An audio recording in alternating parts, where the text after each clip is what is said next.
listening to Curious Cat, the podcast that examines the shadowy space where science and the supernatural collide. And I'm your host, Jennifer Holtz.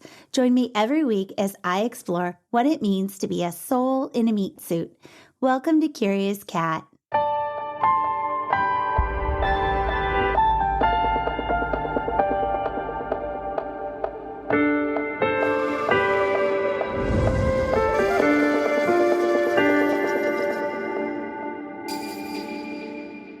My guest today is the incredible Seraphina Blackman.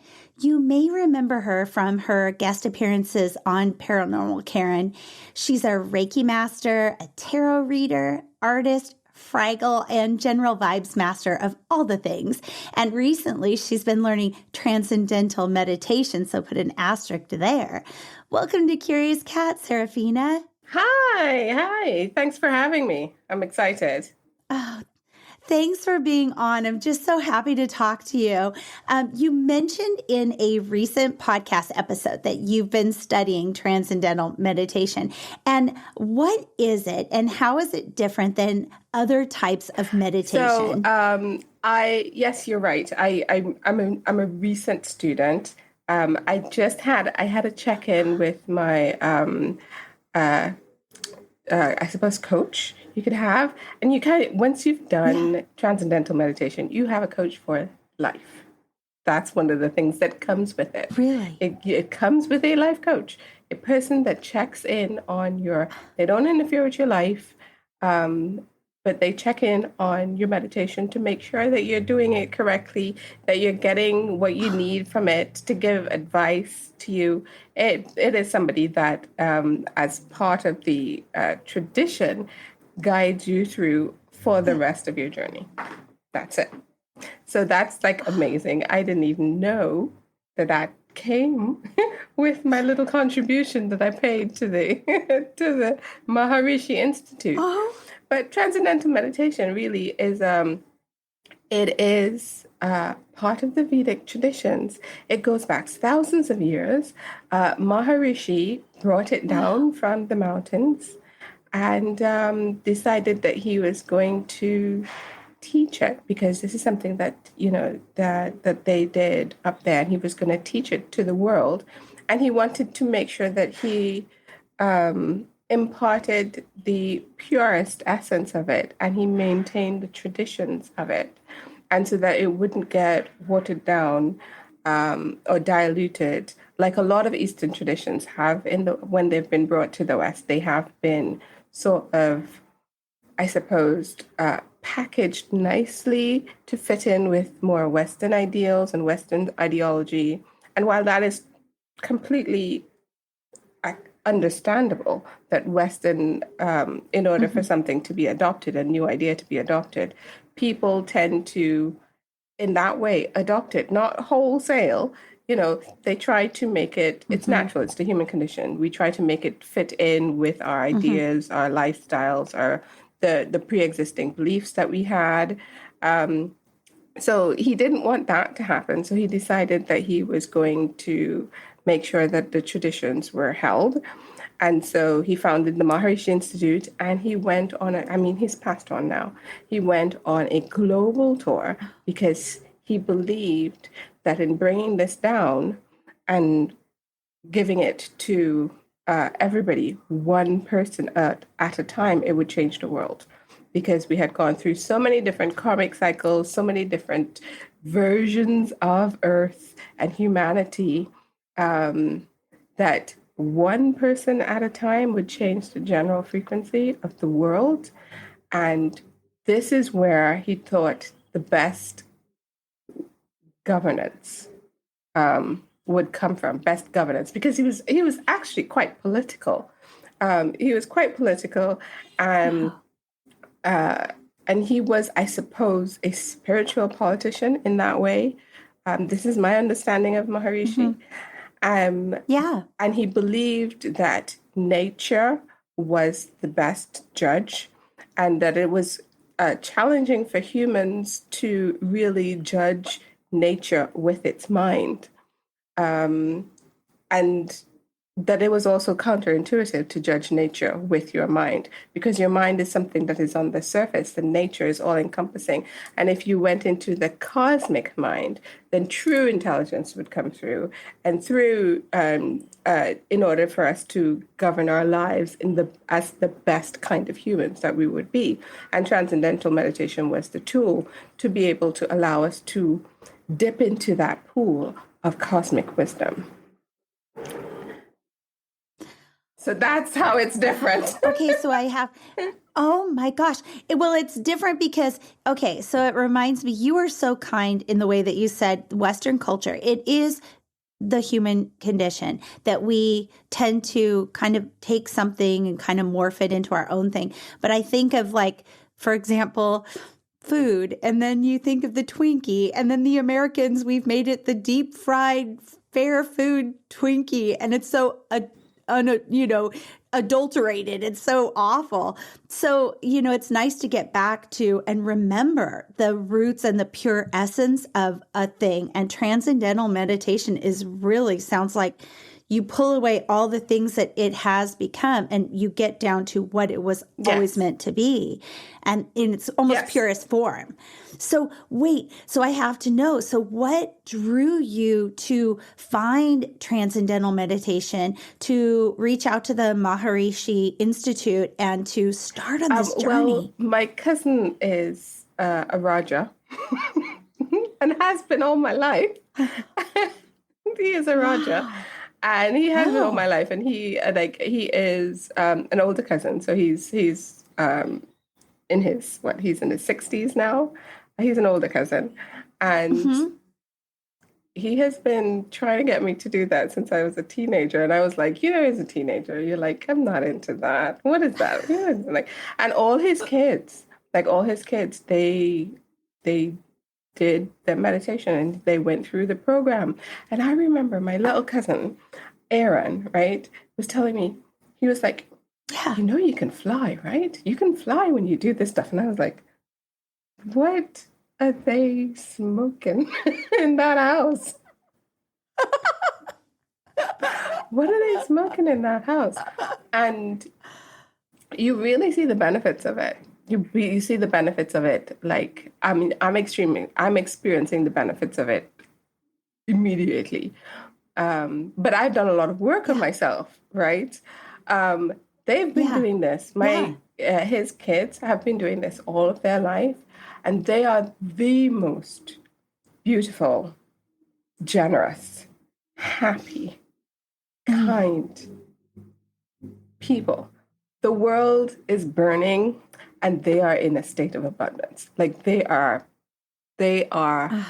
blossoming and blooming. Their lives are, and they're aware of, and it's not like they don't have compassion for all of the things that are happening around, but there is no suffering in their existence, in their life. They are, I could only say that they are thriving in this time. In this time, they are thriving. Wow. Because, okay, this seems off topic, but I swear it relates, is that this 2023 has been it started out in such an interesting way. And it's been like I commented on a post you did on Instagram, but it really has felt like a decade, January and February. And January and February for me was all about, if I didn't put self-care first, it was going to kill me. And then the second thing is 2023 said, we're also going to murder that former version of yourself that never served you well. It actually was a psychic vampire because it wasn't natural for me to be a people pleaser. We're going to moida her, and then we're going to give her a nice funeral for a week. And we did that. And so now we're going into 2023, and what I'm seeing with your cousin, the Raja, who has these beautiful grown children, is that they have found a way to say what every empath has to learn is that pain, I can see it and I can empathize, but it's not my pain. And I can keep thriving and being abundant because that's what the universe needs me to do. So it really does resonate about 2023. Yes, and it's not like bypassing, like, oh, I'm going to will myself to feel better, or I'm going to ignore this and try, and I'm going to be more high vibe, and I'm going to raise my, it's none of that bypassing language. It is that they are truly blissful, they are truly happy, and they, and it's not to say that they don't have tragedies or accidents or things that happen in their life. Right. Not really to talk too much about, their personal business, but one of them has a super successful business, and she is what you would say a moral business person. Like she makes really smart business decisions that do not harm. That do not harm. Yes. And she makes quite a lot of money from her business, and she's able to take care of her family and travel all over the world. She travels all over the world and takes her father, the Raja, with him, and he helps people all over the world and he teaches all over the world. And they just came back from Egypt recently, and being able to be successful in the world and making good money and having a business and still being a moral person that does not create harm. She has the intelligence to be able to make those decisions. And I talked about in one of my earlier podcasts about intelligence really is about everybody winning. And she has that intelligence through years of nurturing herself with this nurturing herself by dipping into this cosmic intelligence that is the truest form of her. And her brother has had some medical challenges throughout his life, and he's still like he's my favorite cousin. Seriously. I love him. I can see it. You just light up. You just glisten when you talk about him. Well, and I really think, so I have 2 adult kids. They're 25 and they're 19. And I was just having a rich conversation with my 25-year-old 2 days ago. And we were talking about the ill-gotten money. So her background is she's an electrical engineer by trade. And she got into the field and she was just like, it's taking me further from where I actually want to go with myself. So she's, unplugged from that. And it was very counterculture. And then she started plugging into this artist side of herself. And I'm watching her also just thrive. And we were talking about that as she has, we all have people in our lives that are, and there's no judgment because there's reasons why people are searching to have their little pile of gold, right? That comes from a place of maybe hurt and, maybe even past life things.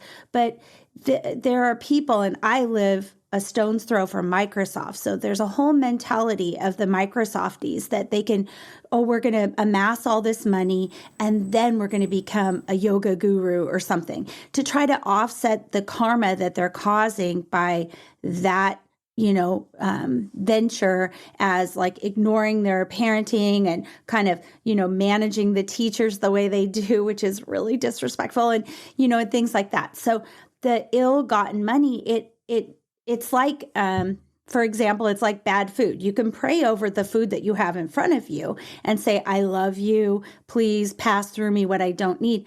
But if it's a Big Mac, it's kind of not really great. It's like that ill-gotten money. You know what I mean? You can't really make it perfect. So it's better to have this generation like you, I consider part of that younger set, because I'm 53, that's just, you're seeing it quicker, the BS, the hamster wheel, and you're just saying, I need to follow a different path. And it's very countercultural and it's so strong and it's so brave. Yeah, well, I actually so. have a slightly different take on the people like you were talking about. All their life, they've been told that money is going to make it all better. They will have money so that they can access, they can buy the things, they can have retail therapy, they can buy it away, they can spend it away. I remember that Solange song, Cranes in the Sky, where she was going through her own sort of pain and emotional hurt. And in order to be able to cope, she tried to sleep it away, sing it away, drink it away, read it away, sing it away, and it wouldn't go anywhere. And I think that's, she basically eventually had to sit with herself because it wouldn't go away. And she didn't want to look at it because it was this ugly thing like cranes and, like these ugly kind of cranes blocking her view. And I think that that's what it is that people are chasing the external tools of happiness, which is why I am such a proponent of self-care. I'm such a proponent of self-care because it's so easy when you're doing and you're having so much, because we live in a world where we have to do. We live in a world where it is natural, that masculine energy where we push, that we have to do. It is natural, but we have to balance it. We have to find balance and harmony in all of the things that we do. And so while you're out there doing because you want, and it's important to want, and you desire, so you're making it happen, and you're building the things that you need, and you're doing the action parts of part of your manifestation, and you're doing all the stuff that you have to do, it's important to remember that you are the person that you have to take there. that thing that you're building for yourself, you have to show up there. And are you going to be able to really benefit from the creation that you build? Are you really going to be that person that is going to be able to enjoy what it is that you create? You know what I mean? You kind of have to, and you kind of also have to be the person that has what you want. So if you want to be happy and successful with a big house, you might only get the big house, but you won't be happy. You have to be in it, right? So you have to take that time to build within. Oh, that so resonates as truth. And, it reminds me, there was a book I read, and I think the author was Bill Plotkin, and it's called Wild Mind.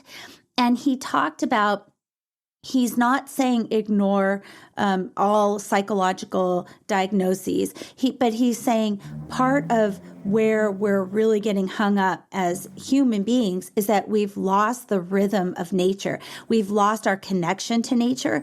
And, the seasons, we used to follow the seasons. We used to follow the light. We didn't have artificial light. So he kind of reminds us to, follow the seasons. So winter is a time that we've stocked and stored up things. So we're supposed to hunker down, and our exploration is internal within ourselves. And then as the light grows, then we spend more time outside in nature, exploring nature. But the days aren't quite as long as the blissful summer, but we plant the seeds and we're spending more time with our fingers in the dirt. But then we also come inside and restore ourselves. So there's that kind of balance. And then you have summer where you're just like, go, go, go with the sun, and then you just crash, and then you're preparing for fall where you're pulling it all in and you're giving gratitude and thank you for every moment.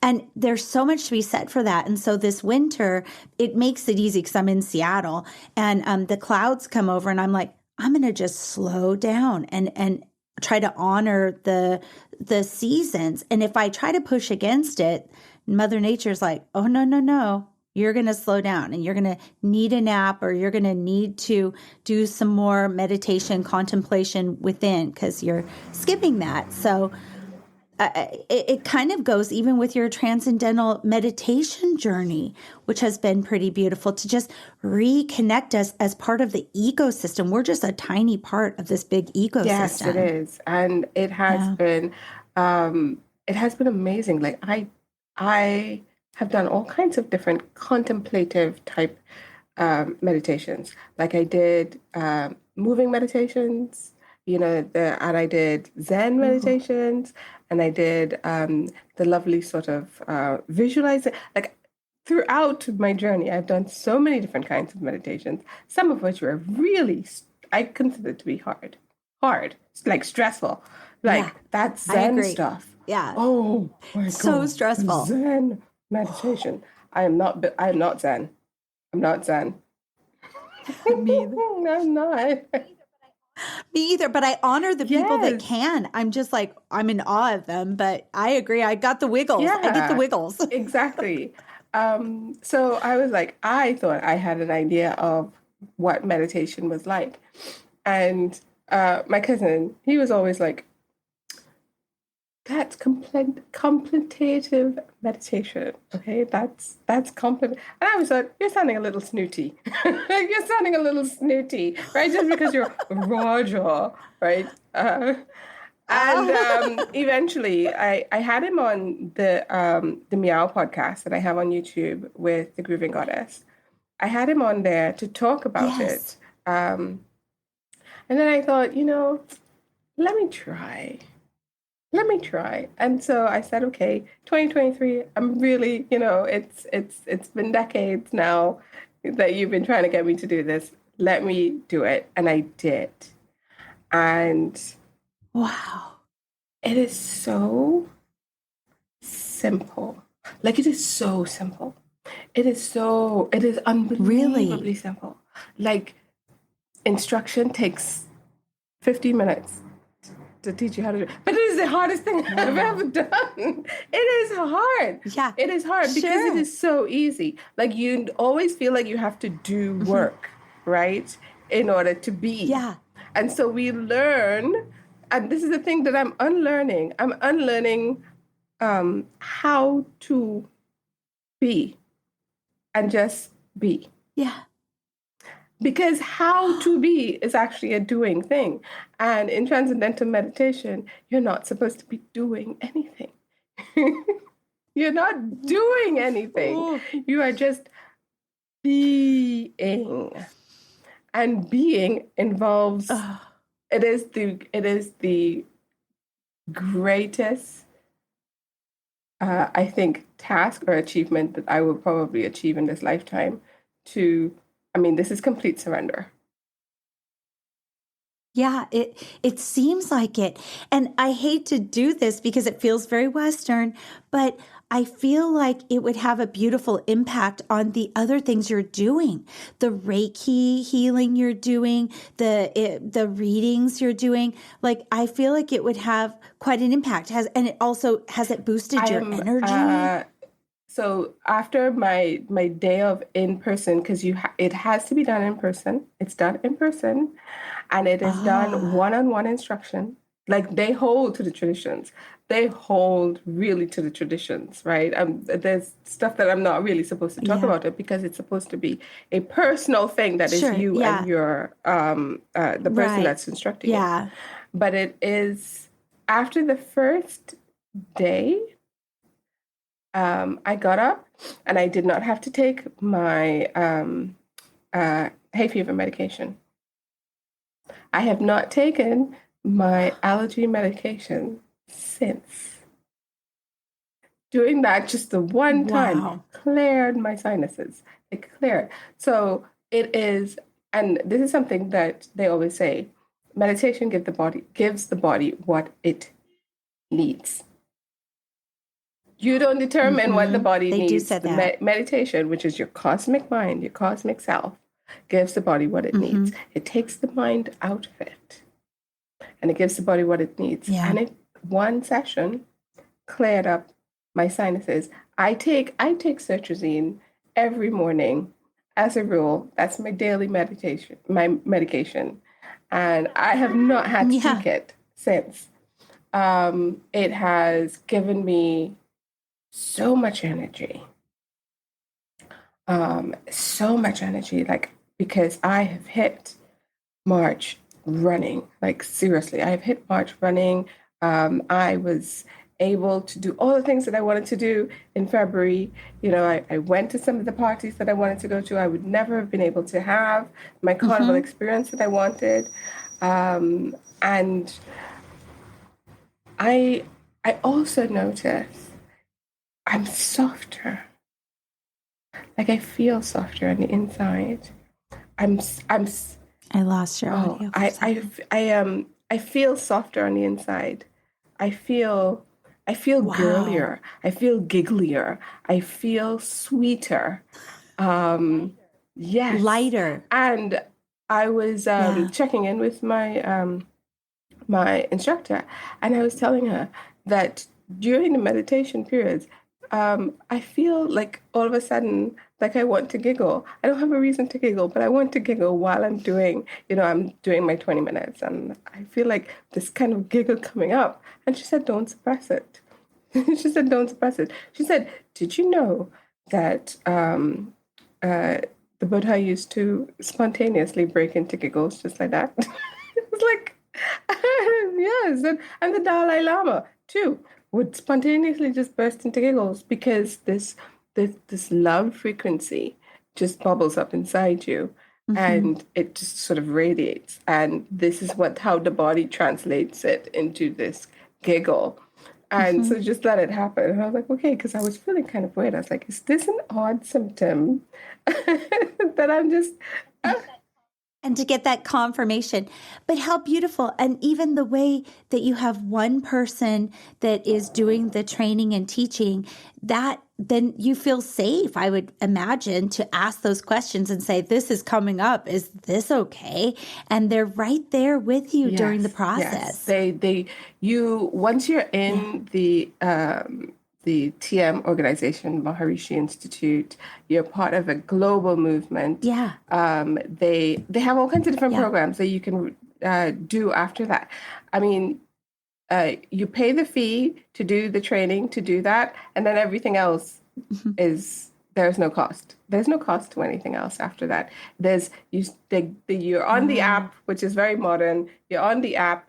There's access to all these Mm-hmm. different courses. There's group meditations that you can sign up to. You can be part of a huge global community of people that are just through the evolution of themselves changing the frequency of the planet. Like this is what we talk about, right?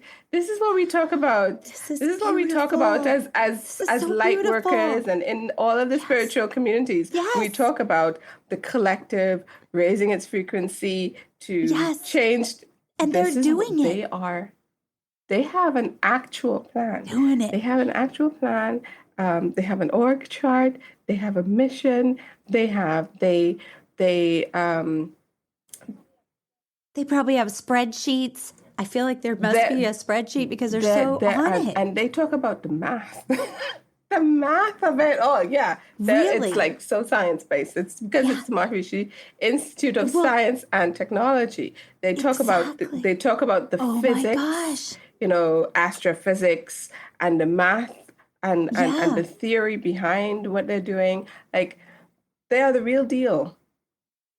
Well, don't you feel like I feel like so many things have just come full circle in this conversation. I'll have links to the Maharishi Institute in the show notes for all the listeners that are curious about it and want to explore it, because we are living in a time where that spiritual woo with all of that is colliding with the science piece, and the science is finally starting to catch up. I mean, with consciousness and questions about what happens to us when we die, that our energy still exists in some form.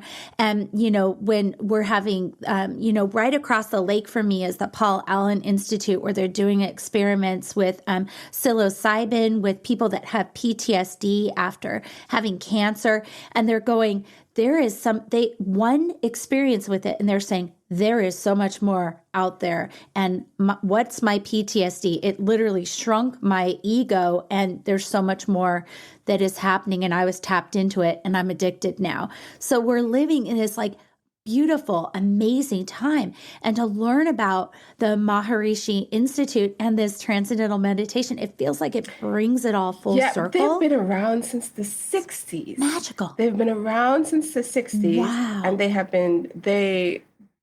this is what, and it matches with my philosophy. Like, there is no marathon, there is no race. It's a walk. You wear comfortable shoes, you build a strong foundation. And that's what they've been doing. They have been steadily doing the work. They have people in governments. They have there's a famous actor who is on Saturday Night Live who is actually a spokesperson for the TM organization. Yes, yeah, and this guy Seinfeld. He does talks. On it. He said that he maintains that it's the secret to his success. And he's been doing it for 40 years. It's they've been around slowly, and it's one person at a time, making people happy, successful, and living in the highest truths. One person at a time. One person at a time. And that truly is the case. And I was telling you about my eldest and their art, and they'll put it out there sometimes. And we had that conversation about the bad food and the ill-gotten money. It just doesn't vibe the same, right? And it is, we were talking even about their art, and it's like one person at a time. You don't know why you felt compelled to put that out there, but you did it for someone else. And sure enough, later, somebody will be, that's exactly what I needed to ingest today, see today, touch today. And so you don't. So it is really a one person at a time thing. I think we're done with the mass, lemmings follow the megastar monkey junk. And, I think we're into one person at a time. I think that it's beautiful. What a beautiful model for the rest of us. Just work on self. Transform your life. That's it. However, your circle of influence, like, you will never know how you impact. And that's okay, because it shouldn't depend. How your impact shouldn't manufacture your happiness. It shouldn't feed into your self-worth. That's a terrible trap. No. Yeah, it is a terrible trap. So I had, if you ever listened to Paranormal Karen, she had Derek Condit on, and he owns my favorite store in the whole world. I follow him. So I love him, and he's amazing, and he's not comfortable being called, some psychic, whatever. But I did have a session with him last week, and he was talking about, it was amazing. First of all, like, he's an amazing reader, even though he's not comfortable with any of the titles, but what he's doing is amazing. And, he had the higher self there, and he's giving me some feedback. But at the end, I was asking him about the podcast. I said, the whole reason I started it is because my father passed away. And I loved him. My favorite part he was my best friend. And my favorite part about him was his tenor voice and his storytelling. And I wanted to get over my shadow that was involved with my voice, and then just start filling the void with my stories. And to kind of, honor my dad. And soon it became this thing where it's like, I want to transform fear into love, because everybody was stuck in this fear loop. And Derek Condit said, you need to just let go of the fear part of that, because you're making things in love, and people will find it that need it. Even if it's just a episode, and they won't even go, they'll have a moment with their own self, and they'll say, I don't even know what happened to my fear, but it's gone. And it's not your job to be a part of that. And it goes back to your cousin's kids, where it's like, there's no attachment to what the outcome is. You're just kind of vibing. And I feel compelled to talk about this or have this person on, and it's going to do what it needs to do. And I don't need to hyper control it. That has nothing to do with it. I found you. And I was like, I don't think that we had any other connections between us besides you listen to Karen and I listen to Karen, but Yeah. I Yeah. just found it. I was like, oh, okay, let me just have a look at this. And I was like, Yeah. oh, I like this. I know. And then I was like, oh, I love you. So come on my show. And so I feel that way too. And we don't know whose lives we'll touch today. It doesn't matter. We're not attached to it. We just offer it and make it in love. And, I think that is kind of that old thing of leap of faith. It's literally, it feels like a pared down essence, to I don't know, we always manufacture these roles or whatever we're supposed to play, or I don't know, storytelling in my head that goes around the things I'm doing. But really sometimes the best is the kind of the essence of it. If we could all take that transcendental meditation and just like pare away the iterations of ourselves and get down to the basics, it just makes it simpler and easier to It really operate does. and It operate in does. It love. is extraordinarily Yeah. freeing. And like I am a new Yeah. meditator. Like I still have like I still have issues where things come up for me in my mind and Yeah. fear programming and all this stuff because I'm over 40. I've lived with myself for an extraordinarily long time, doing the best that I can do. Mm-hmm. And the world tells you that doing the best that you can do is not enough. It's not enough. And Always. so pushing Always. myself is something that I have always done. And Mm-hmm. I'm still going to push myself, but I have, Yeah. I'm going to beat myself up. I'm not going to beat myself up while I'm doing it anymore. Mm-hmm. Let's put it that way. I'm still going to push myself Yeah. because I still That's love, beautiful. I still desire, Yeah. I still want, I still crave, Yeah. I still have, Sure.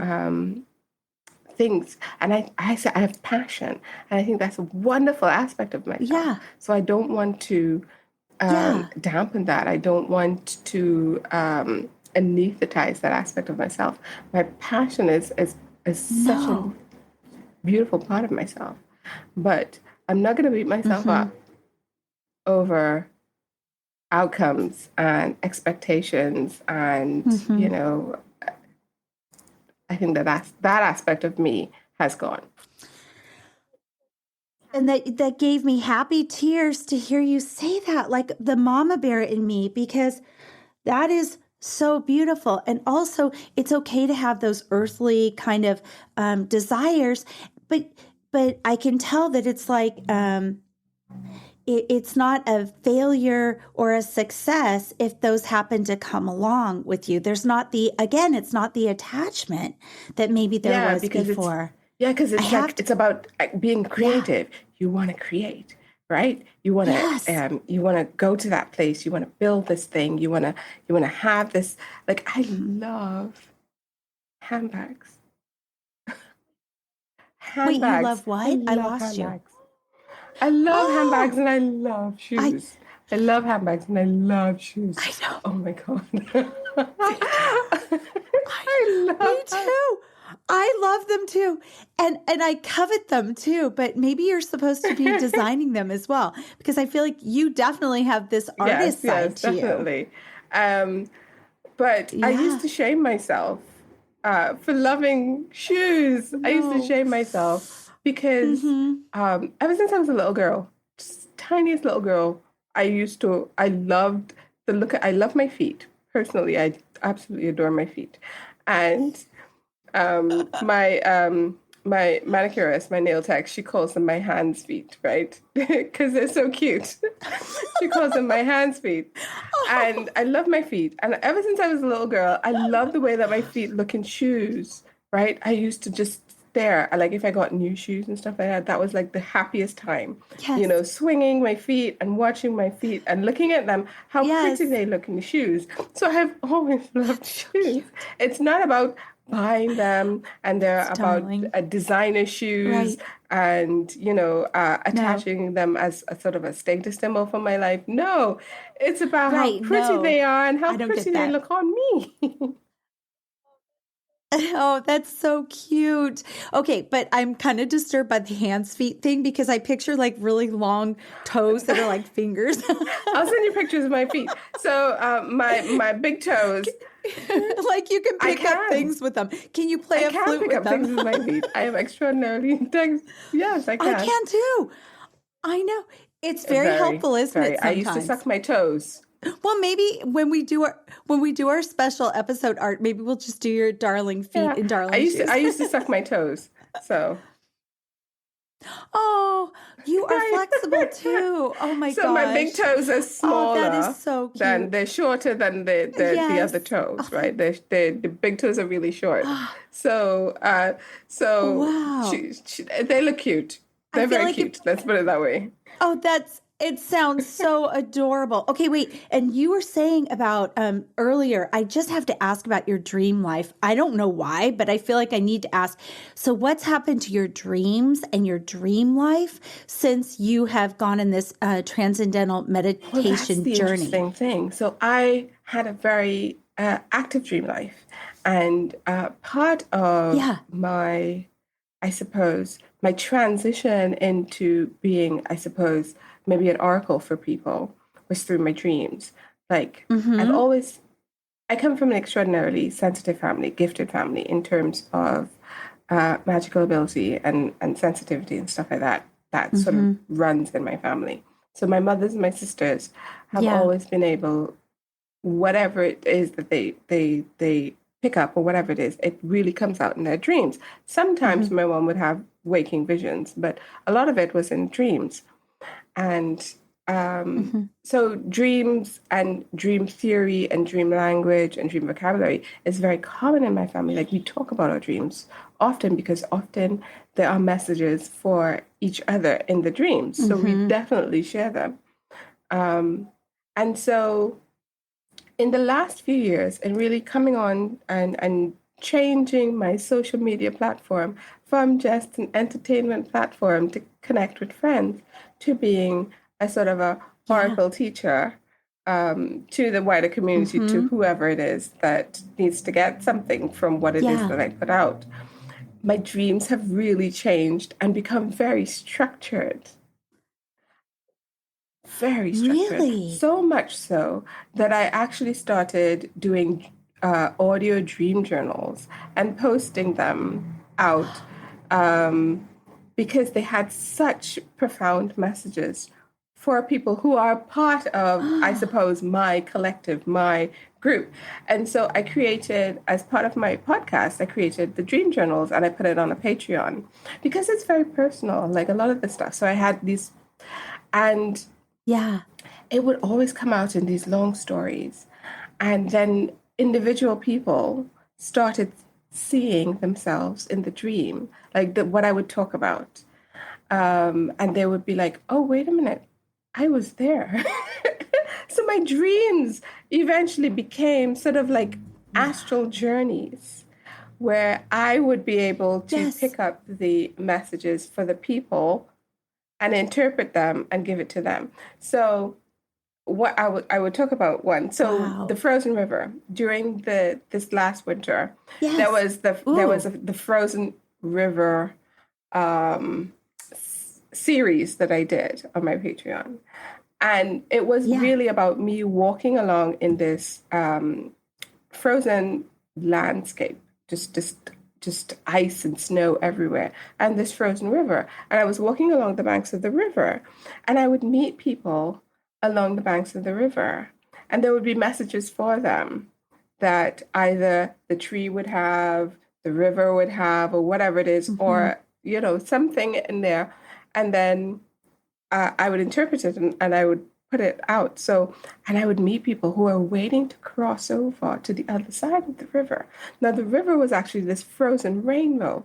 And my interpretation of this frozen rainbow were people essentially making transitions through their journey, in their expansion journey, because it's like the densities of the dimensions. We're in this 3D, Yeah. and if we're sensitive, we get Mm-hmm. access to the 4D, to the 5D, and this 5D expansion, and people getting ready to go Mm-hmm. up to 6 and 70, where they're part of the cosmic body, and they're tuning into like the emotional body of the earth and all of that stuff. So the frozen river, that was like a frozen rainbow, was basically sort of like the pictorial representation of people crossing over in that way, going through an expanded journey. Because what a lot of people in my groups and stuff were talking about, like, oh, well, I'm having this dream about all of these different symbols and I don't know what that means. And I'm having this dream about this frozen river. And I was like, it's really just telling you, welcome to the 7D, dear. You've arrived. Welcome. Exactly. So I was getting Oh, all of these stuff. it, Like over the winter period, it really solidified. And I said, I'm going to put out all this stuff. And all of these messages that are basically kind of like validating people's experiences of where they are, um, and me just translating wow. it for them. So yeah, it's been a Jeez. really interesting. Oh, that is incredible. Well, and I'll have links to your Patreon in the show notes for everybody that wants to join that and follow the journey, because that's incredible. It's almost like I remember the story of the river Styx, and that's with the passing away of your human body and everything. But you were this like frozen river, goddess that gets to help people to stay sane. Basically, it's okay. Here, you're in community. You're building community in the 7D when everybody needs it because you feel so lost. You almost would gaslight yourself. I don't really like that term, but we all know it's true. And so you're creating this community at the frozen Yeah. river And too. it That's was so like beautiful. some people were crossing over and some people, and like I was sad to see them go, but I knew that, at least because it was good for It was me as time, well. Because maybe. one of the things that, because I Yeah. knew that, um, like in the journey, like in all of our journeys, it's like a train Mm-hmm. station, right? People come off the train and you meet on different Mm-hmm. platforms, and then they go off, and then and so people are Yep. around you for different periods of time, and it's always sad when people depart, like Yeah. you don't resonate anymore, and it's always a Yeah. grief, right? And Mm-hmm. what Yeah. my own dream self was showing me was that even though that this last set that I was saying goodbye to them and I was helping them cross, like it's okay, you can go across. I knew Yeah. that if I saw them, I would stop my own journey and cross over just to say hi. And I was like, wait a minute, I do that all the time. Like I always stop my own progress and I stop my own journey and I stop for myself to sow seeds in other people's gardens. Like I sow my seeds in other people's gardens. You know what I mean? So that Yeah. the crop, the fruit is actually theirs. Like I Yeah. often throughout my life have delayed my own progress to help other people. And I was like, and seeing that from that perspective, from that higher self perspective, I was like, I was beating myself up over doing that. And you know what? No, that's actually Yeah. part of who I am. That is part of my purpose.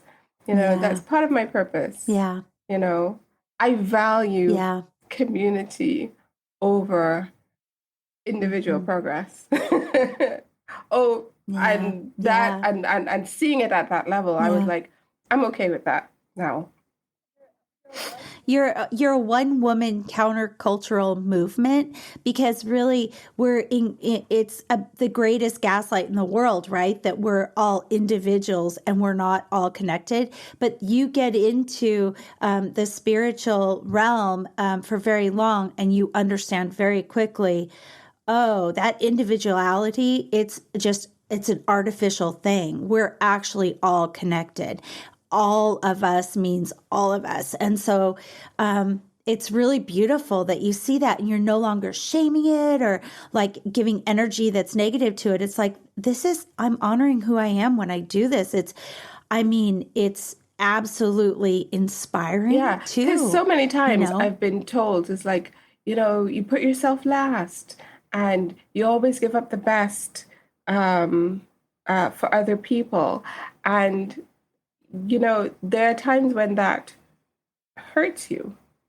Absolutely. And I'm not telling people to, if you engage in that behavior, to continue. You have to understand that Right. it has No, to yeah. be not based out of trauma. You know what I mean?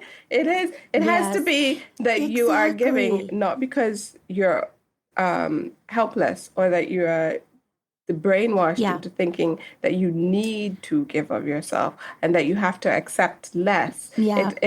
You have to be in a place where your cup is overflowing, that you can Exactly. give freely. Exactly. And because you don't need to fill your And you cup want anymore to. because you are already abundant. And that I think is the healthiest place to be. Exactly. So absolutely, I'm saying Mm-hmm. fill your cup. Fill your cup first. Make sure that you are the wonderful, expressive, abundant place. If that's where you need to be and you have all of that healing that you need to do, absolutely. But when you reach that place of abundance, do not shame yourself if you Mm-hmm. want to give away everything that you've created Exactly. because Mm-hmm. abundance is always having. There's never going to be lack in your Mm-hmm. life anymore. Yeah. Never going to be lack. Abundance is No. always having. So you can give away what you have completely without fear of Mm-hmm. it. So there's no Yeah. sort of thing like, oh, I'm going to suffer so that other people can have. That's just not even an issue. So I can stop on my journey along the Yeah. river, because Yeah. because I can. Yeah. Because nobody's, yeah. I love that your whole no, no, nobody's stopping you. And also, it's like I was talking about my journey, and I had to kill off this version of myself that was a people pleaser. And it wasn't organic. It was like I was ingrained. I thought I was supposed to do this my whole life. And it just, so I didn't naturally have the energy for that. So I would end up being like exhausting people, even though I was super positive and people called me Pollyanna and super positive. I actually think I was just taking from people so I could just, but I wasn't, and I was being a people pleaser Mm, for all of those things, traumas like you were mentioning that I hadn't dealt with. And then as soon as I dealt with those and I was a whole person, it's like, that doesn't serve me anymore. I've been dragging her along.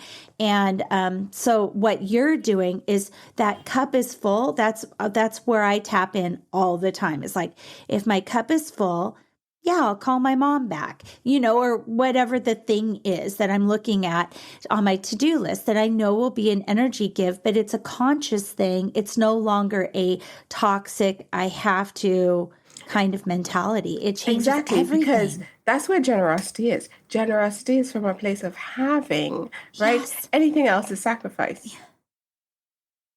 Yes. Oh my God, you just blew my mind. My headphones literally have brain splatter on. That is so true. And it's like we're ingrained in, again, Western culture to like sacrifice is good, and generosity somehow is like something that you're trying to do for your neighbors to see to kind of even out bad karma, but that's not it at all. That's so wrong. Yeah, Yeah, that is yeah, exactly true. yeah. Yeah.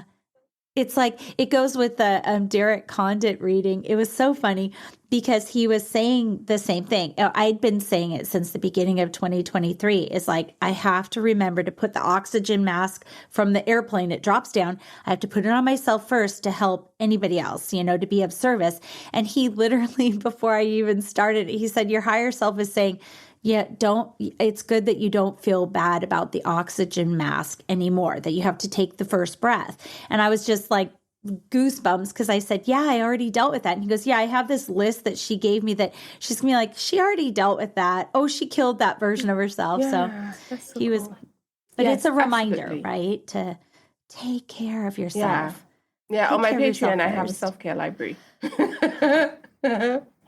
Oh, and so we're running at the top at the end of the hour, and so I wanted to let you have a moment to say, where can people find you if they'd like a reading, if they'd like to join your Patreon and your just be a part, just sit in your aura and learn more about transcendental meditation.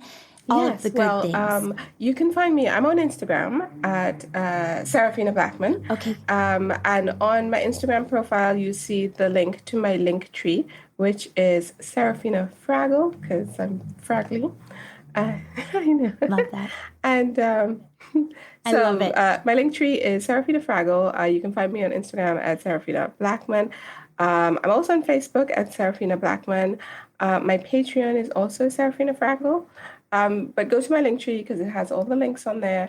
And with regards to my Patreon is it's organized in a very structural way because I don't expect to have patrons for years and years and years. Like, that's not what you come to me for. Yeah. That's not what I'm going to be. I am coming to help you with your journey. And you should not need me after a few months. That's for a few months. Like my second tier is a self-care library. Come in and learn about, I have a whole bunch of information on emotional freedom technique. You will learn how to use emotional freedom technique on that level. I go into the video, I talk about the places to put your hands, the tapping, how best to use it, that sort of thing. So EFT, and how to basically hack your energy body using tapping is one of the things that I offer. So that's the sort of thing that I'm building. I'm still building out my library. So there's the $5 tier where you get all my dream journals on there. So, if you just want to listen to the dream journals and get messages out through there.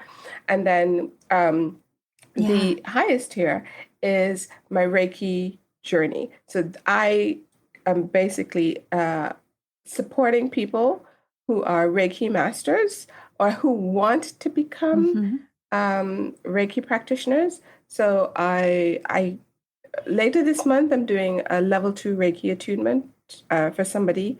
And all of my patrons get access to my Reiki circle that I do once a month, and they can invite people to come in. Anybody, it doesn't matter. Once I share the link out, you can invite somebody to come into the Reiki circle every month to get Reiki healing, because not a lot of people can access, it's expensive energy sessions and stuff like that, because they can't afford. But I don't want that to be a barrier to people. So my patrons invite whoever they want to the Reiki circle, and once a month you come in and you get Reiki from all the practitioners in the circle. I offer workshops and support for Reiki practitioners. So that's my tier. Very simple, like nothing. Nothing out of the nothing. Like I don't offer readings and energy. Like I don't make money from this, right? I don't make I don't make money from this. Like there are fees, but this is not my 100% income. Like I don't do it for the money, and I do it because I think it's important work, and that I know my place and what I can offer. But this is not my full-time job. You know what I mean? So but I'm glad you're doing it. I'm glad you're doing it to the capacity you are. I think that you've made a ton of fans.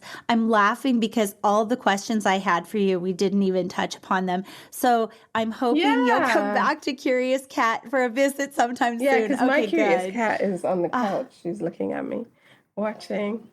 Oh, baby. Oh, my gosh. My Curious Cat is hiding somewhere in the house right now. He's like, it was a storm last night. So he has epilepsy. So he had a little seizure. And so he's just recovering today. So I'm giving him space to just vibe. Plus the human's pretty active. So, that tends to affect. Yeah, it is. I think it impacts him. Yeah. I think it really impacts him. He definitely is that little barometer for me. I love him so much. Well, thank you for being on Curious Cat, and I can't wait for when you come back already. Looking forward to it. Me too. Take care. Thank you for listening to Curious Cat. If you like the content, be sure to like and review us on your favorite listening app. Curious Cat is lacing up their hiking boots this spring. We will be exploring the rumor-riddled Cascade Mountain Range, a land of fire and ice. From Sasquatch to UFOs to remote viewing to bottomless pits to unexplained missing persons.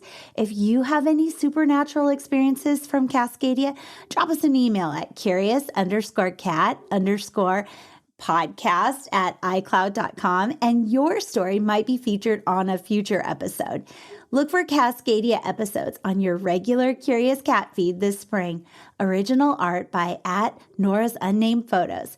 Find the artist on Instagram and look for their newest designs on Society 6. Until next time, stay curious. I love you.